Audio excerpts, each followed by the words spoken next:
जय जिनेंद्र, आज आपण परिसर अभ्यासचा एक नवीन घटक शिकणार आहोत। यापूर्वी आपण पाहिलेल्या पाठाची उजळणी करूया।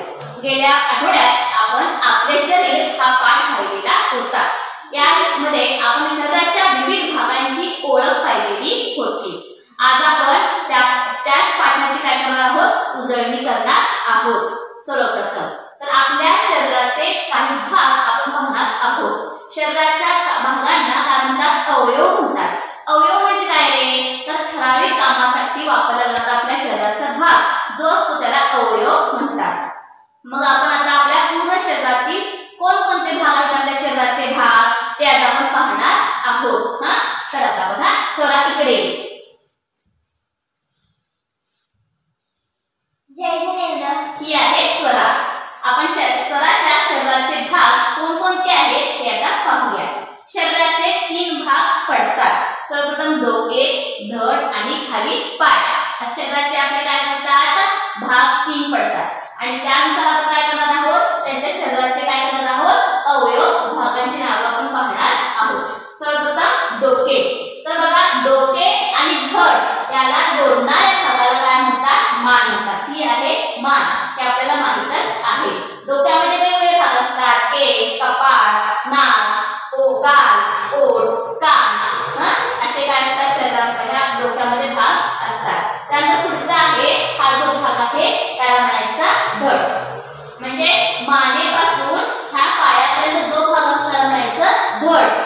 धड तर बघा, धडामध्ये काय येतं, तर धडामध्ये येतो छाती, पोट आणि ही आहे पाय, त्याला म्हणायचं धड। अशा प्रकारे हे असतं आपलं धड। आणि त्यानंतर धडामध्ये आणखी एक भाग येतो, हे असतात आपले हात। तर बघा, आता आपण हाताचे भाग पाहूया। या हाताच्या भागामध्ये बघा, सर्वप्रथम हात धडामध्ये जिथं वाकतो त्या वाकणाऱ्या भागाला म्हणायचा खांदा, त्याला म्हणायचं खांदा। खांद्यापासून परत पुन्हा एका ठिकाणी हात वाकतो त्याला म्हणायचं पोपट। आणि दुसऱ्या ठिकाणी येतो मनगट। म्हणजे बघा, या खांद्यापासून कोपराकडे असणाऱ्या भागाला आपण म्हणतो दंड, त्याला काय म्हणायचं दंड। म्हणजे आपण दंड थोपडतो की कुस्तीने तर थोपडतो तसं त्याला म्हणायचं दंड। आणि त्यानंतर हे आहे पोपट। कोपरापासून मनगटापर्यंत असणाऱ्या भागाला म्हणायचं अग्रबाहू, काय म्हणायचं अग्रबाहू। आणि पुढचा जो मनगटाच्या पुढा जो आहे भाग त्याला म्हणायचं पंजा। हा आहे हाताचा पंजा। यामध्ये काय असतो, हा असतो तळ हात आणि हे काय असतं हाताची बोटं आणि मागचा आपण हात त्याला मळ हात असं सुद्धा म्हणतो। ह्या झाला हाताचे भाग। त्यानंतर पुढे आलं पायाचे भाग। पायाच्या भाग मध्ये बघा, धडाला ज्या ठिकाणी पाय जोडलेले असतात त्याला म्हणायचं खुबा, काय म्हणायचं खुबा।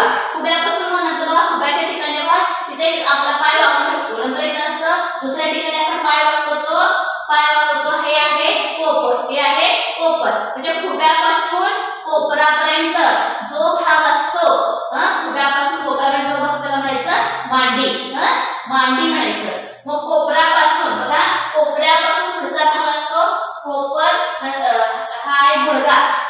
गुडघ्यापासून काय झालेलं आहे, परत पुढचा खाली आलेला आहे घोटा, हा असतो पायाचा घोटा, तो आपण वापरतो। तर या गुडघ्यापासून तिथं जो घोट्यापर्यंत जो भाग असतो त्याला म्हणतात आपण तगडी असे म्हणतो। आणि मग खाली असतो पायाचा पंजा। जसं हाताचा पंजा तसा पायाचा सुद्धा पंजा आणि पायाची बोटे। अशा प्रकारे हे शरीराचे भाग आपल्याला पाहायला मिळालेले आहेत। धन्यवाद स्वरा, थँक्यू, बाय। अशा प्रकारे आज आपण शरीराचे भागांची काय केली आहे, उजळणी केलेली आहे। आता आपण या शरीराच्या भागांविषयी अत्यंत जास्त माहिती, आपल्याला अधिकाधिक माहिती मिळवायची आहे। यासाठी आपण काय करायचं आहे, आजचा एक नवीन घटक आपण पाहणार आहोत आणि त्या घटकाचं नाव आहे ज्ञानेंद्रिये। तर आज आपण ज्ञानेंद्रिये या पाठाविषयी जास्त माहिती पाहूया। तर बघा, पहिलं चित्र तुम्हाला हे दिसत आहे।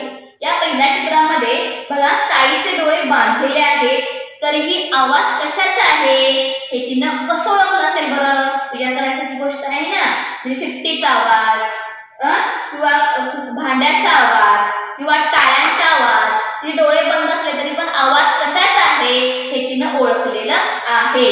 आणि दुसरं चित्र पाहू शकता तुम्ही की दुसऱ्या चित्रामध्ये सुद्धा ताईच्या हातात कोणकोणत्या वस्तू आहेत, म्हणजे आंबा आहे, फूल आहे, हे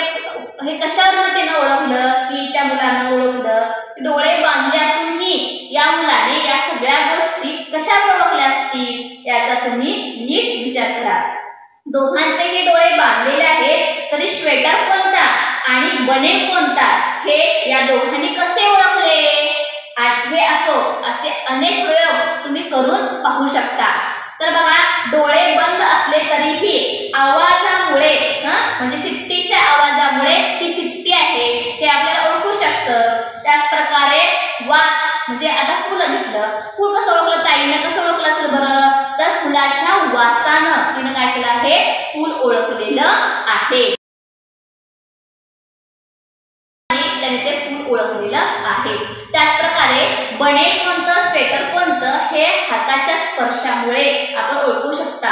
समजा तुमचे डोळे बंद केले आहे, तुमच्या हातात दगड दिला आणि कापूस दिला, तर तुम्ही सांगू शकता की दगड कोणता, कापूस कोणता हे तुम्ही ओळखू शकता। म्हणजे स्पर्शानं आपण काय करू शकतो? या गोष्टी ओळखू शकतो। तर मग मला सांगा बरं, कैरी कोणत्या रंगाची असते? तर आंबा कोणत्या रंगाचा असतो? बघा, कैरी आणि आंबा म्हणजे कच्ची असते ती, कच्चा आंबा असतो त्याला आपण कैरी म्हणतो, तो पिकल्यावर काय होतो? पिवळा होतो। आणि कैरीचा रंग कोणता आहे? हिरवा आहे। मग हिरवा रंग आणि आंब्याचा रंग, पिकलेल्या आंब्याचा रंग पिवळा, हे तुम्हाला कशावरून कळालं? तर बरोबर हे तुम्हाला तुमच्या डोळ्यामुळे कळालेलं आहे। आता चव घेतली आपण, मिठाची चव। मला सांगा, मिठाची चव कशी असते? खारट असते। आणि साखरेची चव कशी असते? गोड असते। हे तुम्हाला कशावरून कळालं? हे तुम्हाला तुमच्या जिभेमुळे कळालं। मग आज आपण यावरून एक नवीन शब्द शिकायचा आहे, त्याचं नाव आहे ज्ञानेंद्रिये। तर ज्ञानेंद्रिय म्हणजे काय बघा, आजूबाजूच्या परिस्थितीची माहिती देणारा शरीराचा अवयव, त्याला म्हणायचं ज्ञानेंद्रिये। मग ज्ञानेंद्रिय कोणकोणती आहेत? तर बघा, तर ज्ञानेंद्रिय बघा, डोळे, कान, नाक, जीभ आणि आपली ही जी त्वचा आहे, म्हणजे शरीराचा वरचा जो भाग असतो त्वचा म्हणतात, या भागांना ही आपली ज्ञानेंद्रिय आहे। ही काय आहे? 5 ज्ञानेंद्रिये आहे। म्हणजे बघा, आपण पुन्हा सांगते बघा, आजूबाजूच्या परिस्थितीची माहिती देणारा अवयव म्हणजे डोळे, कान, नाक, जीभ आणि त्वचा ही आपली 5 ज्ञानेंद्रिये आहे। आता समजा, कल्पना करा, तुम्ही काय त्याचे हे कल्पना करायची आहे। तुम्ही रस्त्याने चालला आहात, पुढे काय आहे? खड्डा आहे, तुम्हाला तो दिसतो आहे, तुम्ही त्या खड्ड्यात जाऊन पडणार का? नाही पडणार। तुम्ही काय करता? खड्डा दिसला तर काय करणार? तसंच पुढे चालणार काय? चालत जाणार काय? नाही जाणार। तुम्ही काय करणार? खड्डा टाळून काय करून तुम्ही पुढच्या रस्त्याने जाणार। तुम्ही घराच्या जवळ खेळत आहात आणि काय झाले बघा, एकाकी ढगांचा कडकडाट ऐकू आला। ढगांचा कडकडाट ऐकू आल्याला काय करता तुम्ही? पाऊस थांबायच्या आत, पाऊस पडायच्या आत आपण काय करतो? घरात जाऊन बसतो आणि पाऊस पडल्या थांबल्या आपण काय करतो? लगेच खेळायला बाहेर जातो। हे तुम्हाला कसं कळालं? ढगांचा कडकडाट तुम्हाला कसा ऐकू आला? तर बरोबर तुमच्या कानाने तुम्हाला काय आला? ढगांचा गडगडाट ऐकू आलेला आहे। म्हणजे सभोवताली काय चालले आहे याचे ज्ञान होणे तुम्हाला गरजेचे असते। त्यामुळे आपण हालचाल करणे आपल्याला सोयीचं जातं, आपण सुरक्षित राहतो। सभोवताली काय चालले आहे याचे ज्ञान आपल्याला कसे मिळते? तर हे सगळे ज्ञान आपल्याला ही 5 ज्ञानेंद्रिये देतात। तर ती ज्ञानेंद्रिये कोणती आहेत बघा? डोळे, कान, नाक, जीभ आणि त्वचा ही आपली 5 ज्ञानेंद्रिये आहेत। आणि त्यामुळे आपल्याला सभोवताली काय चालले आहे याची माहिती मिळते आणि आपण काय होतो? सुरक्षित राहतो। ह्या ज्ञानेंद्रियामुळेच आपण काय आहोत? सुरक्षित आहोत। तर बघा, चित्रामध्ये तुम्हाला काही वस्तू दिसत आहे, या वस्तू तुम्ही आकारावरून सुद्धा ओळखू शकता आणि आकारावरून तुम्ही ह्या वस्तू ओळखू शकता। पतंग दिसतोय आपल्याला, गदा दिसते, बाण दिसतोय, चंद्र दिसत आहे, पंखा, तलवार, टोपी आणि हे आहे छत्री।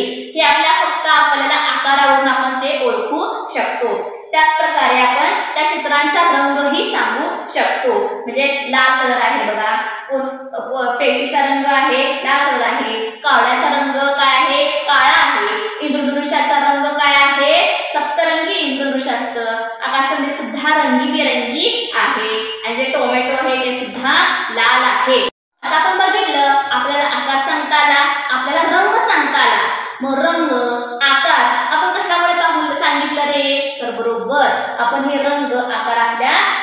डोळ्यामुळे सांगितलेलं आहोत. डोळ्यामुळे आपण पाहू शकतो. आपल्याला वस्तूचा रंग, आकार या डोळ्यामध्ये समजतो. ती वस्तू किती दूर आहे हे सुद्धा आपल्याला आपल्या डोळ्यामुळे समजतं. समजा आपण काय केलं आहोत, घरी बसलो आहोत, तर टीव्ही आपल्या जवळ आहे की लांब आहे हे आपल्याला सुद्धा डोळ्यामुळे समजतं. अशा प्रकारे जवळची वस्तू, लांबची वस्तू आपल्याला समजू शकते. म्हणजे कोण किती लांब आहे, किती जवळ आहे याचा अंदाज आपण काय करू शकतो, डोळ्यामुळे घेऊ शकतो. म्हणजे आपण डोळ्यामुळे पाहू शकतो. म्हणजे ज्ञानेंद्रियाचा सगळ्यात महत्त्वाचा पहिला घटक आहे डोळे. डोळ्यामध्ये बघा, आपण डोळ्यामुळे काय होतं, आपल्याला आपण पाहू शकतो. रंग आणि आकार आपल्याला कोणामुळे समजतं, डोळ्यामुळे समजतं. तर बघा, आता आपण पुन्हा एक नवीन खेळ खेळून पाहायचा आहे. आणि हा खेळ खेळण्यासाठी काय झालेला आहे बघा, आता आपला वर्ग चालू नाहीये, पण तुम्ही घरात गल्लीतल्या मित्रांसोबत हा खेळ तुम्ही खेळू शकता. तर बघा, काय करायचं आहे, गटागटाने मुलांनी काय करायचं आहे, एकत्र यायचं आहे. आणि ज्याच्यावर डाव येईल त्याने काय करायचं आहे, फळ्याफळे तोंड करून उभं राहायचं आणि हाताने डोळे घट्ट झाकून घ्यावे. मग शिक्षकांनी काय करायचे, म्हणजे दुसऱ्या मुलांनी काय करायची, 5 मुलं निवडायची आणि त्या मुलांनी काय करायचं बघा, जागेत बसायचं आणि काय करायचं, मोठ्याने ओरडायचं. म्हणजे वाघाचे पंजे असा त्यांनी काय करायचं आहे, खेळ खेळायचा आहे. हा खेळ तुमच्या पुस्तकामध्ये सुद्धा तुम्हाला दिलेला आहे. हा खेळ तुम्ही काय करायचा आहे, खेळून तुमच्या मित्रांसोबत खेळून पाहायचा आहे. ज्यावेळी आपले वर्ग चालू होतील त्यावेळी आपण हा वर्गात खेळ नक्कीच खेळूया. तर बघा, मग त्यावेळी ज्यावेळी राज्य असतं त्यावेळी तो मुलगा काय करतो, त्याचे डोळे बंद असतात तरी पण काय करतो बघा, त्या कोणता मुलगा आपल्याला बोलवत आहे त्याचं काय सांगतो, तो बरोबर उत्तर सांगतो. हे कसं शक्य आहे, तर कशामुळे शक्य झालं, हे डोळे बंद असून त्या मुलाचं नाव त्याने कसं सांगितलं असेल, तर बरोबर त्याला आवाज ऐकवला. आवाज ऐकवला नाही, त्या मुलाच्या आवाजावरून त्याने काय केलेलं आहे, त्या मुलाचं नाव ओळखलेलं आहे. मग आवाज कशामुळे येतो, तर बघा बरोबर आवाज कशामुळे येतो, कानामुळे येतो. तर कानामुळे बघा आपण ऐकू शकतो. मुख्य म्हणजे समोरची व्यक्ती काय बोलत आहे हे आपल्याला या कानामुळे समजते. आता तुम्ही माझा व्हिडिओ पाहत आहात, माझा आवाज तुम्हाला ऐकू येतं, मी काय सांगत आहे हे तुम्हाला समजतं. आवाज कर्कश आहे की मृदू आहे, हळूवार आहे हे आपल्याला कानामुळे समजतो. आपण एकदम ओरडलो, आई ग ओरडलो की हा आपला कर्कश आवाज, आणि आपण आई ग असं बोललो तर हा आपला मृदू आवाज होतो. मग हा आवाज कशामुळे समजला आपल्याला, तर हा आपल्या कानामुळेच हा आपल्याला आवाज समजलेला आहे. कानामुळे आवाज एखाद्या पक्ष्याचा आहे की एखाद्या प्राण्याचा आहे का माणसांचा आहे, काही वाहनांचा आवाज असतो बघा. हा सगळा आपल्याला काय करतं, ह्या कानामुळेच आपल्याला आवाज समजतात. म्हणजे कानाचा उपयोग काय बघा, आपल्या दुसरं ज्ञानेंद्रिय जे आहे ते आहे कान. या कानाचा उपयोग काय, तर आपल्याला कानामुळे ऐकू येऊ शकतं. आपण कानानेच ऐकतो आणि आवाज कोणत्या दिशेने येत आहे हे आपल्याला या कानामुळे समजते. हा झाला आपला दुसरा ज्ञानेंद्रिय महत्वाचा. पहिला बघितला आपण डोळे आणि दुसरा पाहिलेला आहे कान. या कानामुळेच काय झालेलं आहे, आपल्याला आवाज ऐकू शकतो आपण. आणि आपल्याला मी काय सांगत आहे हेही तुम्हाला आपल्या कानामुळेच तुम्हाला तुमच्या समजत आहे.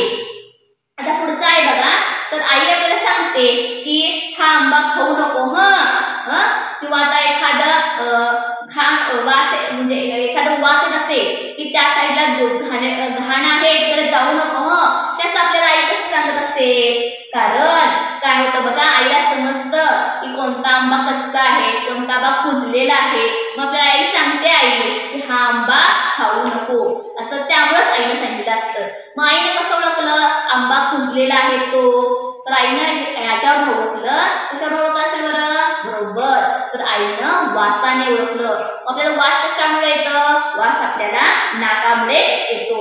नाकामुळे आपण वास घेऊ शकतो. म्हणजे आपला तिसरा ज्ञानेंद्रिय झालेला आहे नाक. या नाकामुळेच आपण वास घेऊ शकतो.